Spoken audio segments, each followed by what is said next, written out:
Hope you're having a great day. Today I want to talk about a simple remedy when it comes to acid reflux. A lot of people wake up in the morning and they have acid reflux, this sour, bitter taste, this burning sensation in their throat, in the esophagus, and in the chest area. This leads to headaches and migraines and just a bad start to your day. Now, there are several reasons for acid reflux. We're not getting into that today. We've done enough of videos.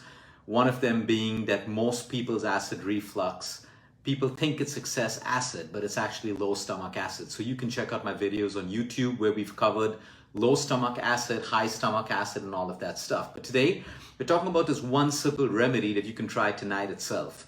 You can also use this remedy during the day. What you got to do is take a tablespoon of coriander seeds. Okay, you try to get some chemical-free organic coriander seeds. And what you want to do at night, just before you sleep, you boil them. You boil it in water and you reduce it to half.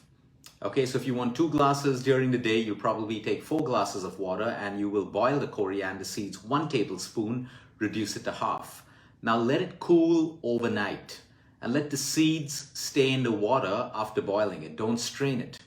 In the morning when you wake up, it would have cooled by then. Strain it and drink the water on an empty stomach. Now, there are 2 things. Coriander seeds, this can help you with acid reflux. Of course, if you're allergic to it, just don't have it. Number 2, it works as a very powerful diuretic. A diuretic pushes out excess water, which is, water retention that a lot of people have because of hormonal imbalances, sometimes the side effect of medication. Sometimes when you're sleep deprived or you have erratic sleep timings, you can wake up with a puffy face. A lot of it is water retention. Coriander seed water works as a natural diuretic. Now again, be careful.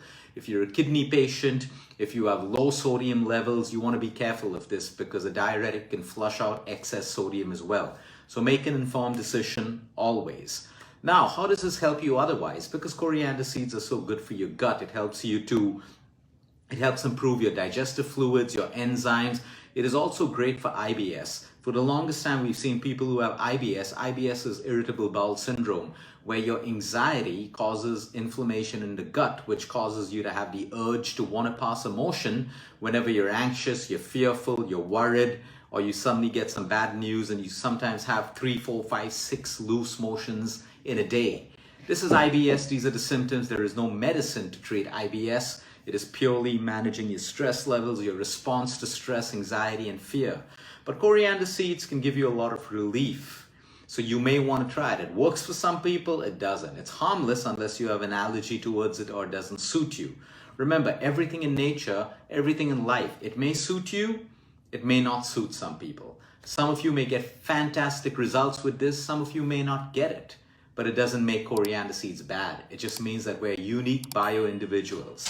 So what we need to understand is coriander seeds for acid reflux. Let's go over it again. If you have acid reflux, all you need to do is take a tablespoon of coriander seeds, boil it in water, reduce it to half, let it cool overnight, strain it in the morning. And you can have this in the morning for acid reflux. Like I said, there are many other things for acid reflux. Your poor lifestyle, sleep deprivation, we know chronic stress creates acidity and acid reflux. Sometimes you have underlying problems. You have an H. pylori, you've been overdoing it on antacids, you keep long gaps between your meals, you starve yourself, you eat too much of junk, too much of ultra-processed food. Like I said, there are many, many reasons. But the point is, if you have acid reflux in the morning, it's not the best thing to have.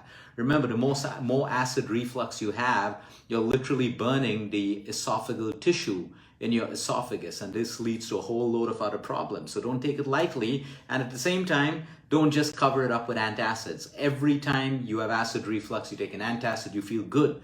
While you take the antacid, you got to address the root cause of the problem as well. Have a great day, everyone. Until next time, eat smart, move more, sleep right, breathe deep. And remember, you care is all about you. I don't mean to scare you, but please understand, reflect on this.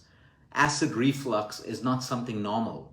Living with acidity is not normal. Living with constipation is not normal. Living with IBS is not normal. A lot of the world has normalized it and they throw you a drug, an antacid, a laxative, or whatever it is. But please understand, take it if you need it, but you have to address the root cause of the problem because this is the basis of sickness.